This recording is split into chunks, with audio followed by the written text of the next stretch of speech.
Ambassador Kira Chen stood at the center of the Galactic Council chamber, surrounded by representatives from 47 different species.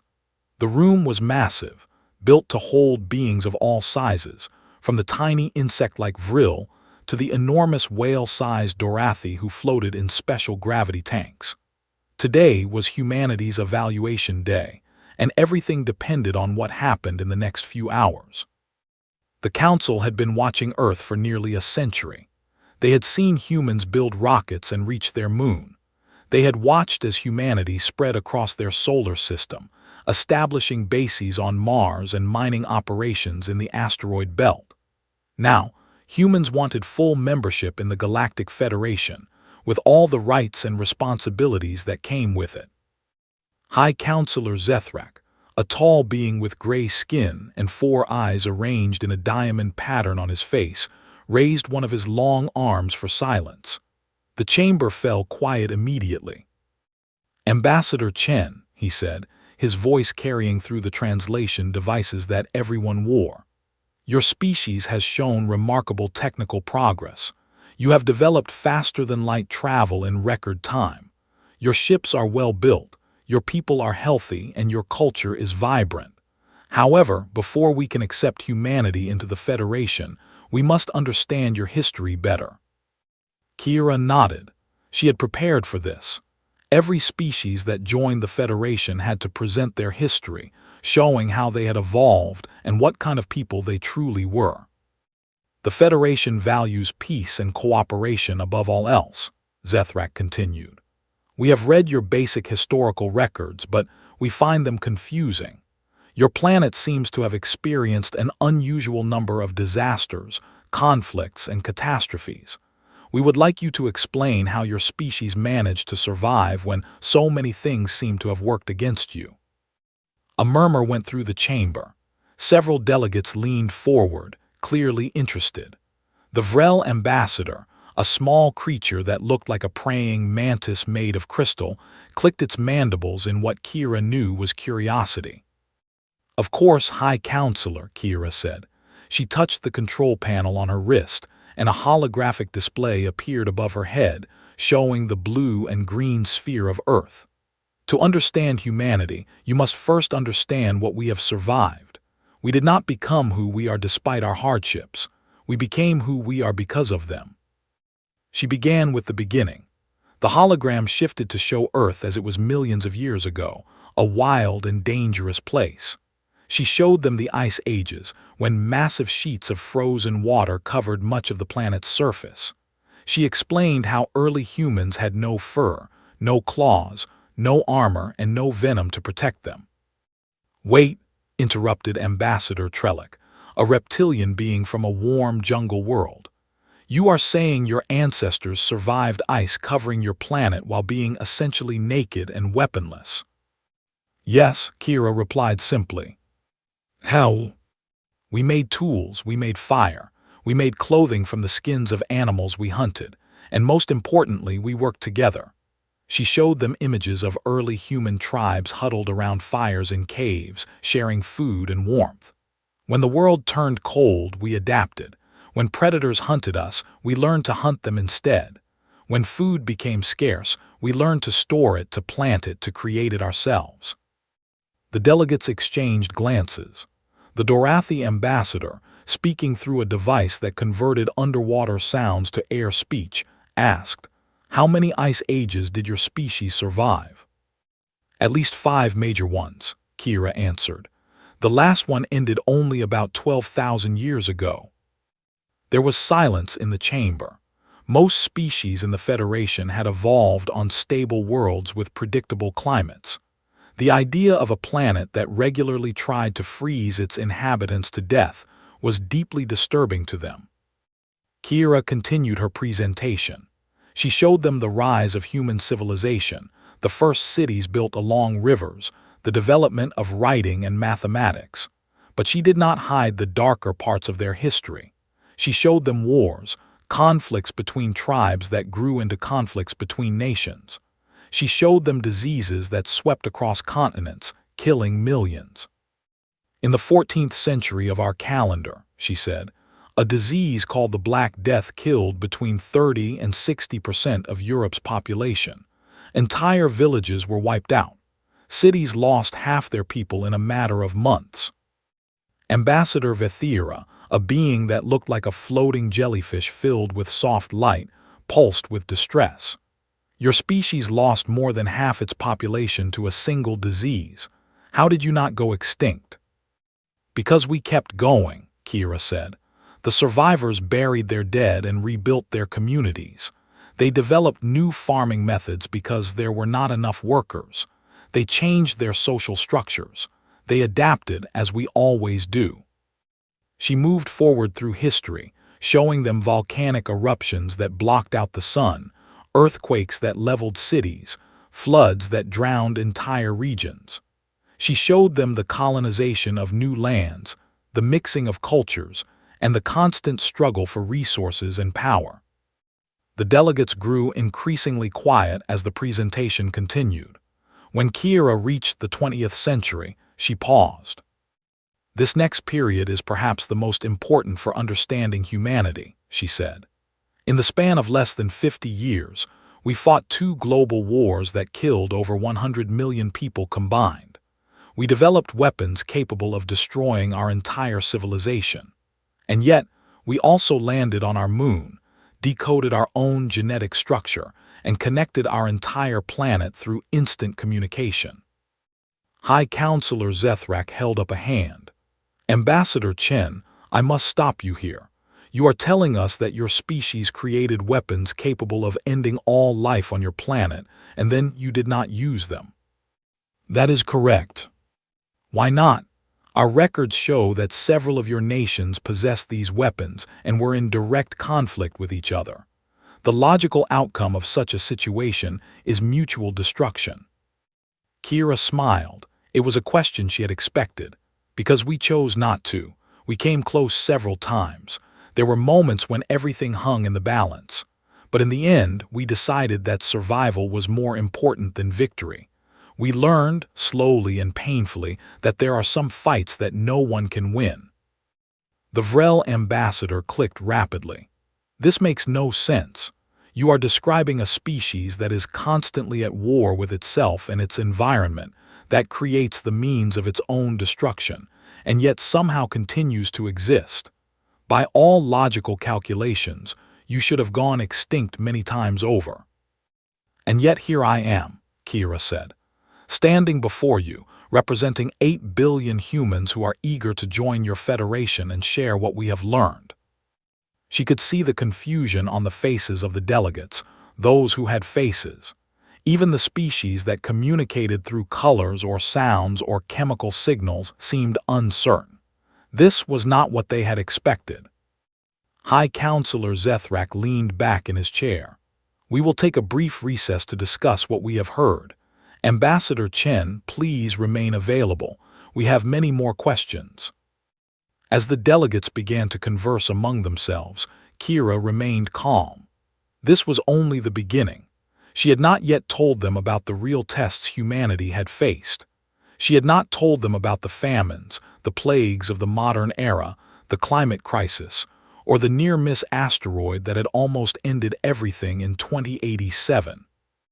She had not told them about the refugees who walked thousands of miles for safety, the doctors who worked until they collapsed, the ordinary people who did extraordinary things every single day. The aliens wanted to understand human history.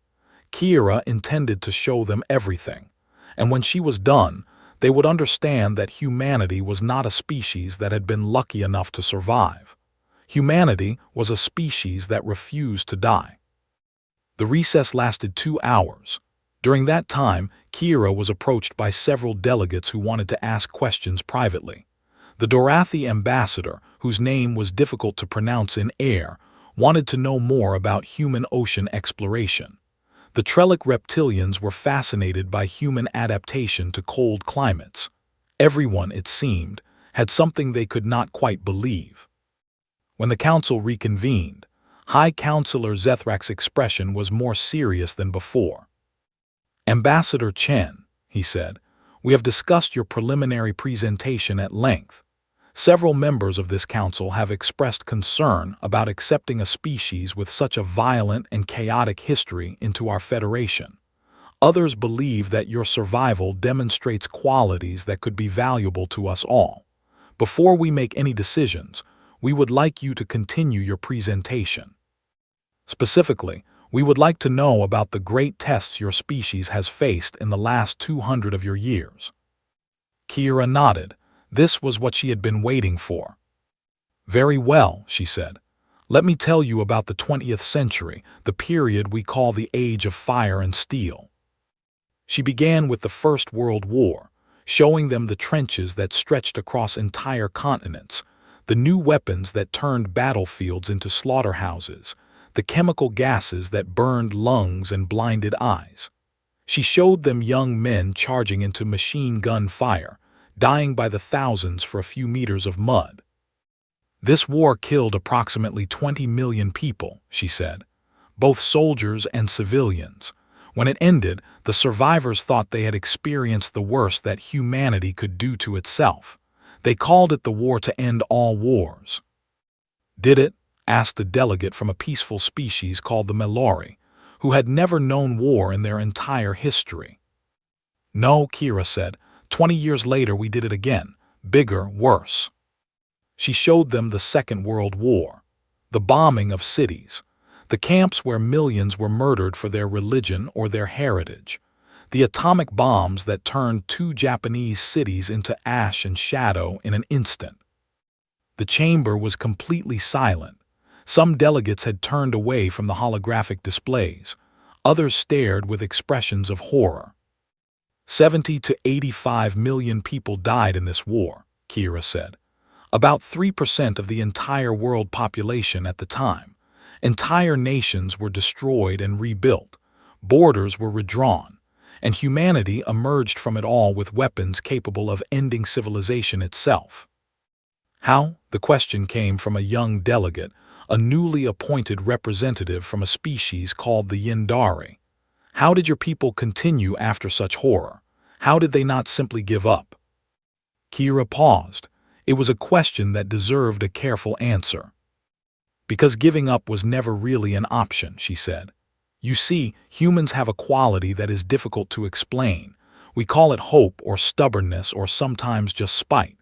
When everything is at its worst, when all logic says we should surrender to the darkness, something inside us refuses. We rebuild. We remember our dead by living. We take the lessons of our failures and try to do better. She showed them the rebuilding of Europe after the war, the creation of international organizations designed to prevent future conflicts, the slow, difficult process of reconciliation between former enemies. She showed them Germany and France, nations that had fought 3 devastating wars against each other, now working together as partners and allies. This is remarkable, Zethrak said, but surely such devastation must have broken your species in some way. Your psychological studies, your medical records, they must show permanent damage. They do, Kira admitted. We call it trauma, and it affects individuals and entire societies for generations. But we have also learned to heal. We developed new ways to treat mental illness. We created art and literature and music that helped us process our pain. We told our stories so that future generations would not forget. She continued the presentation, moving into the latter half of the 20th century. She showed them the Cold War, the decades when 2 superpowers aimed thousands of nuclear weapons at each other, any one of which could have started a chain reaction that would end human civilization. There were at least a dozen incidents during this period when nuclear war was prevented by the decision of a single person, Kira said. In 1962, a Soviet submarine officer named Vasily Arkhipov refused to authorize a nuclear torpedo launch during a crisis. If he had agreed with his fellow officers, the resulting war would have killed billions. In 1983, a Soviet officer named Stanislav Petrov chose to ignore what his computers told him were incoming American missiles, correctly guessing that it was a system error. These men saved the world by choosing caution over protocol. The delegates looked at each other. The idea that the survival of an entire species had depended on individual decisions, on people choosing not to follow orders, was deeply unsettling to many of them. "Your species entrusted its survival to chance and individual judgment," asked the Vrel ambassador. "That seems remarkably irresponsible." "Perhaps," Kira said, "but it also speaks to something important about humanity. We are not automatons. We do not simply follow rules without thinking. Even when our systems fail us, individual humans can choose to do the right thing. Our history is full of such moments." She moved on to show them the environmental challenges of the late 20th and early 21st centuries. The hole in the ozone layer that threatened to let deadly radiation reach Earth's surface. "When we discovered this threat," she said, "we acted. Nations that could not agree on almost anything came together to ban the chemicals that were causing the damage. Within decades, the ozone layer began to heal." "That is impressive," Zethrak acknowledged. "But our records indicate that you faced a much larger environmental crisis, one that you did not solve so easily." Kira nodded gravely. "Climate change, yes, that was perhaps our greatest test." She showed them the rising temperatures, the melting ice caps, the extreme weather events that became more and more common. She showed them the droughts and floods, the famines and migrations, the conflicts over water and arable land. "For decades, we knew what was happening and did too little to stop it," she admitted. "There were those who denied the problem existed. There were those who said it was too expensive to fix. There were those who thought someone else would solve it. By the time we took serious action, significant damage had already been done. And yet your planet is not the devastated wasteland our projections suggested it would become," said a delegate from the Consortium of Seven, a group of species that had formed their own environmental coalition. "How did you prevent the worst outcomes?" "We fought for it," Kira said. "When it became clear that our governments were moving too slowly, ordinary people took action. Young people marched in the streets by the millions. Scientists made their warnings impossible to ignore. Engineers developed new technologies at unprecedented speed. And yes, we made sacrifices. We changed how we lived, how we traveled, how we produced and consumed.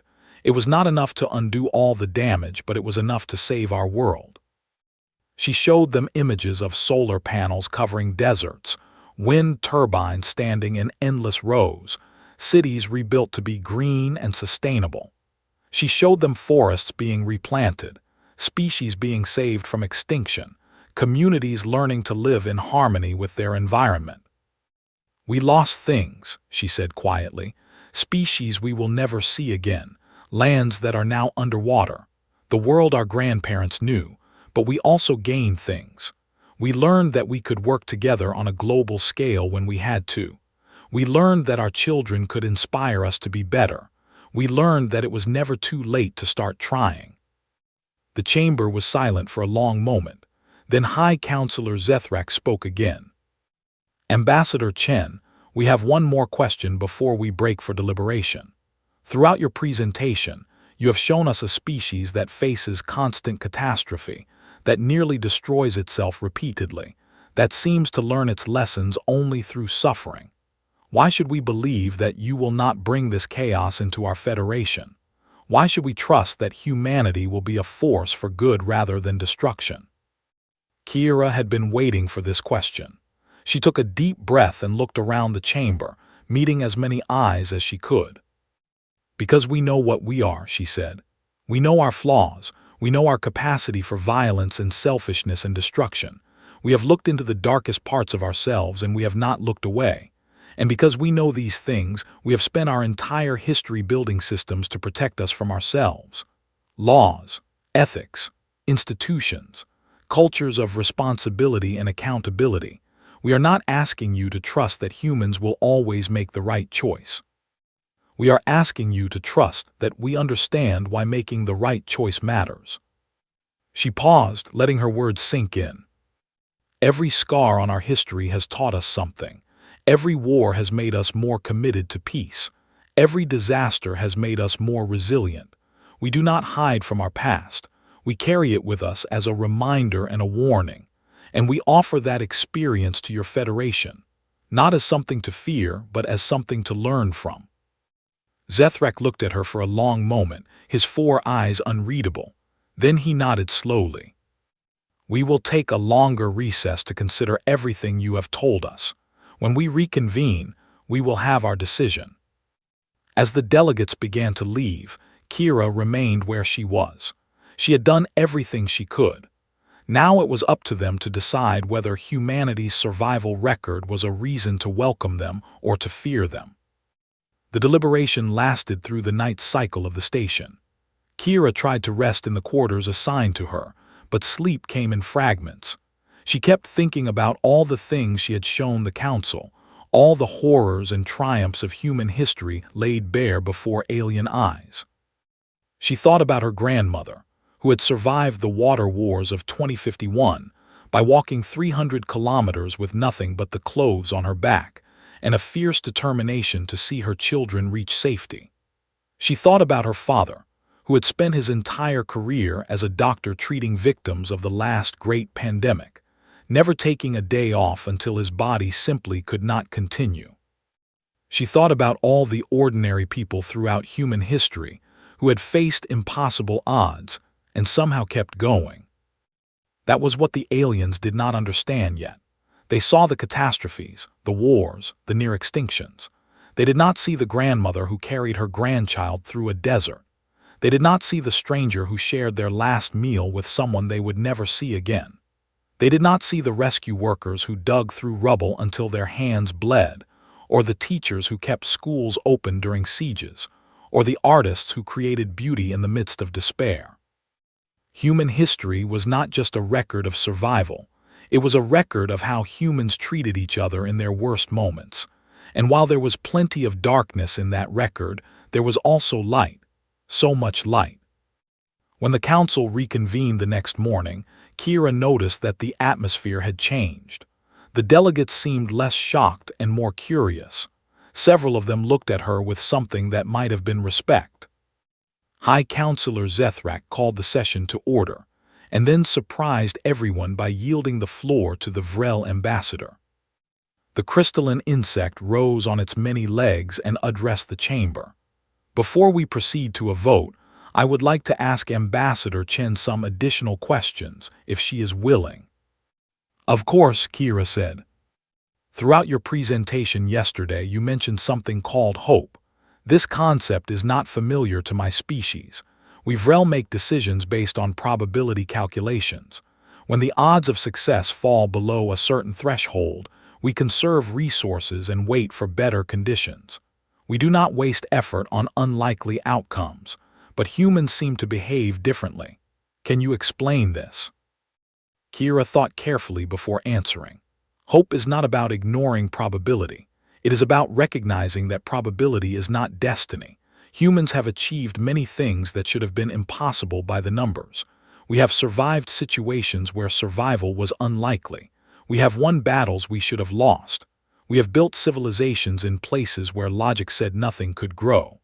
Hope is the voice in our heads that says the odds might be wrong, and sometimes that voice is right. The Vrel ambassador considered this. You are saying that hope is a kind of defiance of mathematics. In a way, yes, but it is more than that. Hope is also what makes us try to change the odds. When a human sees an impossible situation, they do not just accept it. They look for ways to make the impossible possible. They work harder. They think differently. They refuse to believe that failure is the only option, and sometimes, through sheer effort and creativity, they succeed. That seems inefficient, the Vrel said. You must waste enormous resources on failed attempts. We do, Kira admitted. But the successes more than make up for it. Every major advancement in human history came from someone who refused to accept that something could not be done. Every breakthrough, every discovery, every leap forward came from hope. The Vrel ambassador made a complex gesture that Kira's translation device interpreted as thoughtful acceptance. This is a strange way of thinking, but I begin to see how it might be useful." Another delegate spoke up, a being made of living crystal from a world where silicon-based life had evolved. "Ambassador Chen, I have a different question. Your species seems to have an unusual relationship with death. Many of your stories and traditions involve honoring those who have died, sometimes centuries after their deaths. You build monuments to the dead. You name your children after ancestors who lived generations ago. Why is this?" Kira nodded. This was another question she had expected. For humans, death is not the end of a person's impact on the world. The things we do, the choices we make, the love we share, all of these continue after we are gone. When we honor our dead, we are acknowledging that their lives mattered. We are keeping their memory alive so that future generations can learn from them. And we are reminding ourselves that we too will one day be remembered. This seems to create a sense of obligation to the past, the crystal being observed. It does, but it also creates a sense of obligation to the future. When humans think about how they will be remembered, they often try to live in ways that their descendants will be proud of. Our connection to our ancestors helps us be better ancestors ourselves. The questions continued for hours. The delegates wanted to know about human art, human religion, human family structures, and human social organization. They were fascinated by the diversity of human cultures, by the many different ways humans had found to organize their societies and express their beliefs. But most of all, they wanted to know about human resilience. They wanted to understand how a species that had faced so much adversity could still be optimistic about the future. Finally, High Counselor Zethrak called for an end to the questioning. "We have learned much about humanity today and yesterday," he said. "I believe we have enough information to make our decision, but before we vote, I would like to give Ambassador Chen an opportunity to make a final statement." Kira stood and faced the assembly. She had prepared a speech, full of diplomatic language and careful arguments, but looking at the faces of the delegates, she decided to speak from the heart instead. "When I was a child," she began, "my grandmother used to tell me stories about the hard times she had lived through. The famines, the wars, the disasters. I used to wonder how she could be so happy having seen so much suffering. One day I asked her, 'Do you know what she said?' The chamber was silent, waiting. She said, 'Kira, I am happy because I am still here. Every breath I take is a victory. Every morning I wake up is a gift. The universe tried to kill me more times than I can count, and I am still here. How could I not be happy?'" Kira paused, letting the words settle. That is humanity in a single statement. We have faced things that should have destroyed us. We have suffered losses that should have broken us, but we are still here. We are still dreaming. We are still reaching for the stars. Not because we do not know how dangerous the universe is, but because we do. We know exactly how rare and precious life is because we have fought so hard to keep it." She looked around the chamber one last time. "The Federation values peace and cooperation. So do we. Not because we have always been peaceful, but because we have learned the cost of war. Not because cooperation comes naturally to us, but because we have discovered that it is the only way forward. We offer you our experience, our resilience, and our hope.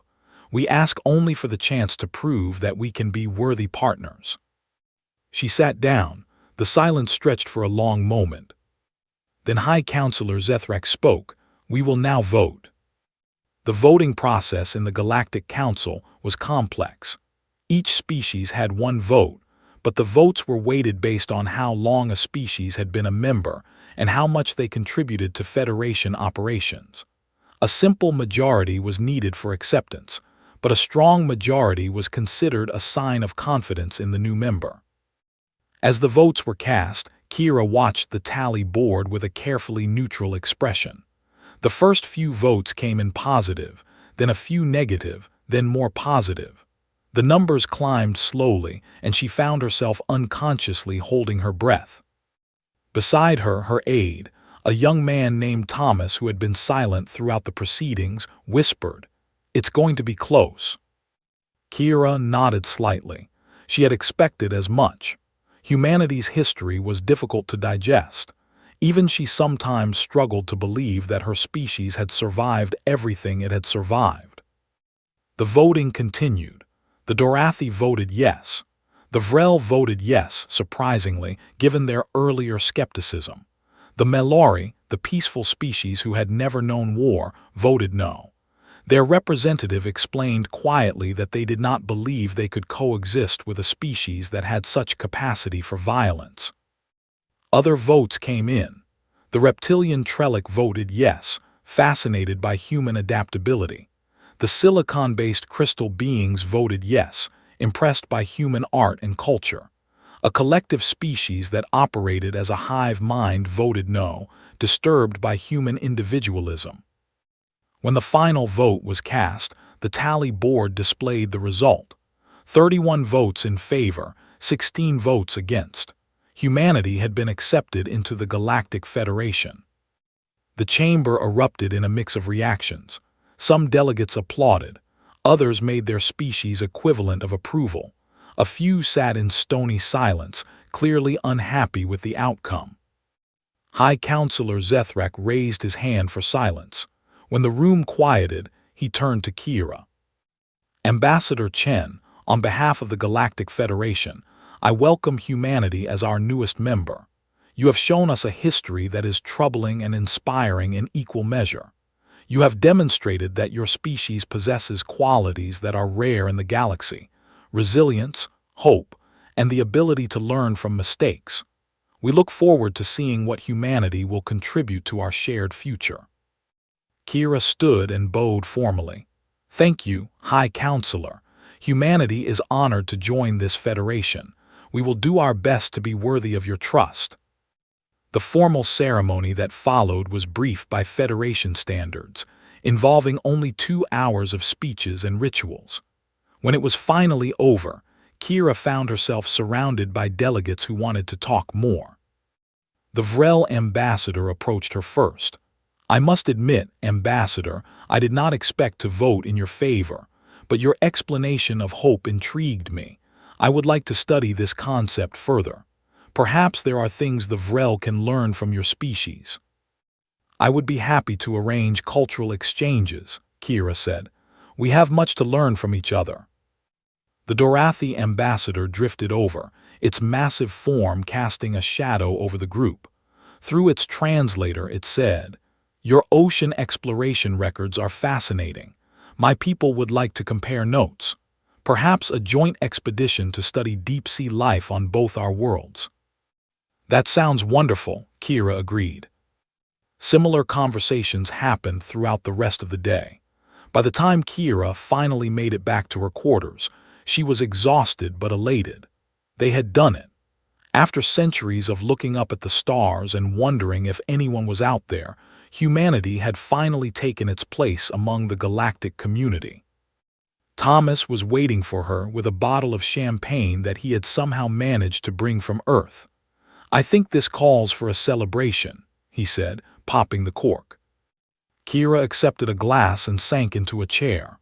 We did it, she said, still not quite believing it. You did it, Thomas corrected. That speech at the end about your grandmother, that's what won them over, I think. All the statistics and history in the world couldn't have done what that one story did. Kira thought about that. He was probably right. The aliens could analyze data and calculate probabilities all they wanted. But what had really convinced them was understanding why humans kept going, even when the odds were against them. My grandmother would have laughed at the idea of her story being told to aliens, Kira said. She was just an ordinary woman who survived extraordinary times. That's what humans do, Thomas said. Ordinary people surviving extraordinary times. That's our whole history.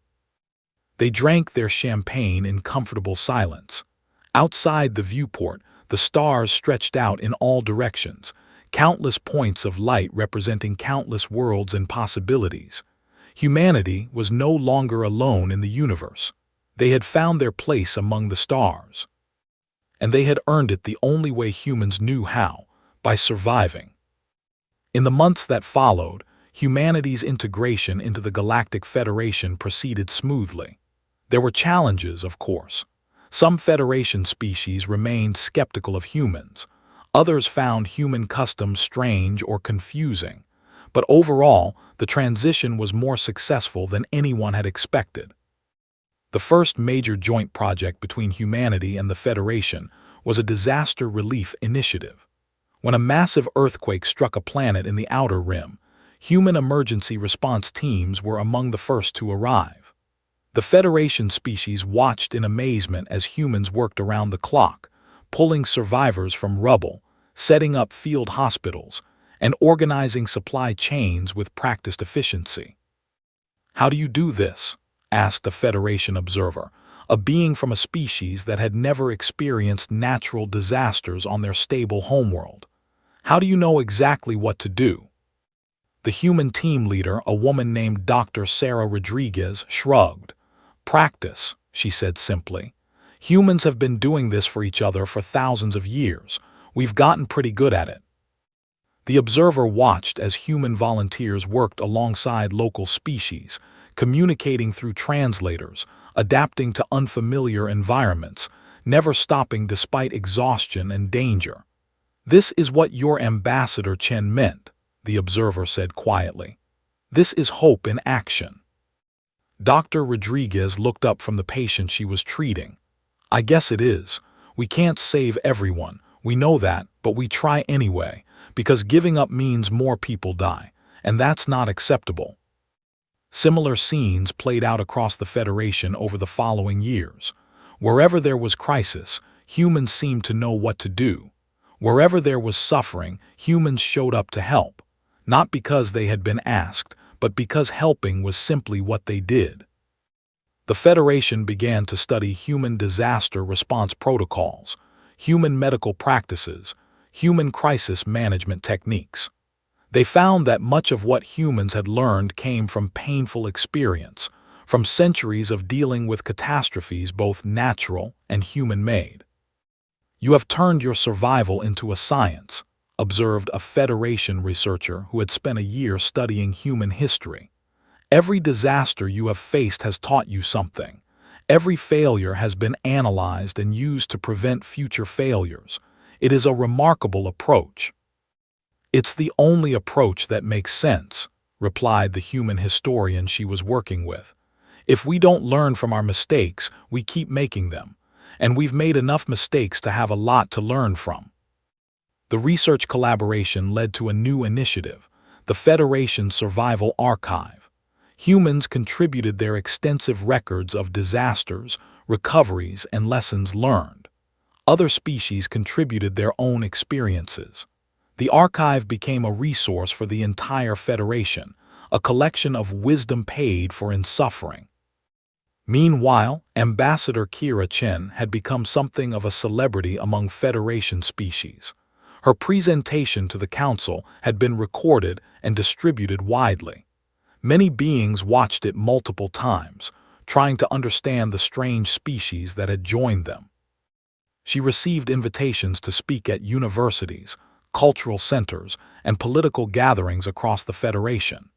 Everyone wanted to hear more about human history, human resilience, human hope.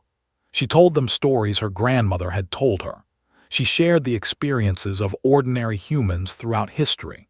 She tried to explain what it meant to be a species that had stared into the abyss so many times and always chosen to keep fighting. "You are not like us," a young being said to her after one such presentation.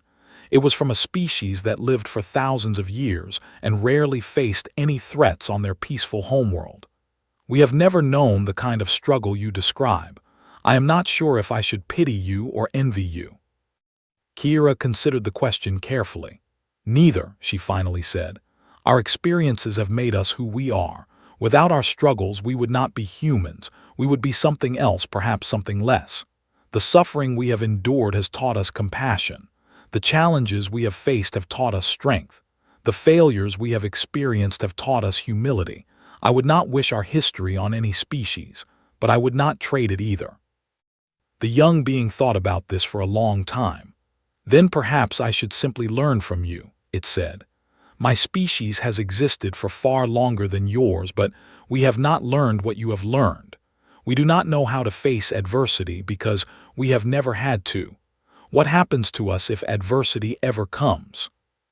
Then you learn, Kira said gently, the same way we did. You lose things you care about and you learn to grieve. You face challenges that seem impossible and you learn to persevere. You fail and you learn to get up and try again.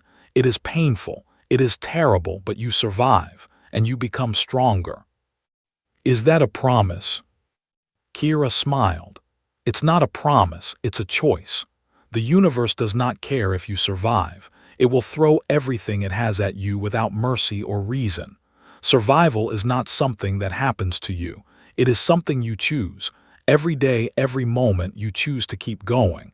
That is all any of us can do. The being was silent for a moment. Then it said, I think I understand now. Hope is not about believing that good things will happen. Hope is about choosing to keep trying, even when you do not believe good things will happen. Yes, Kira said, that's exactly what it is. As the years passed, humanity's influence on the Federation grew, not through conquest or domination, but through example. Human volunteers showed up everywhere they were needed. Human scientists shared their discoveries freely. Human artists created works that moved beings across the galaxy to tears or laughter or wonder. And whenever the Federation faced a crisis, when disaster struck or conflict threatened, humans were there. Not because they had all the answers, but because they knew how to keep going when there were no answers. They knew how to hold on to hope in the darkest moments. They knew that survival was not about being the strongest or the smartest. It was about refusing to give up. The Galactic Federation had asked humanity about their history. Humans had shown them their survival record, the long chronicle of catastrophes endured and overcome, of darkness faced and light preserved.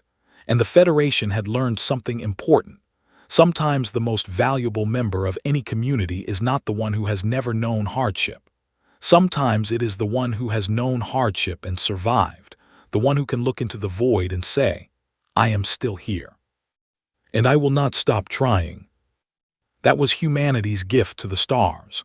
Not technology or resources or territory. Just the simple, stubborn, magnificent refusal to give up.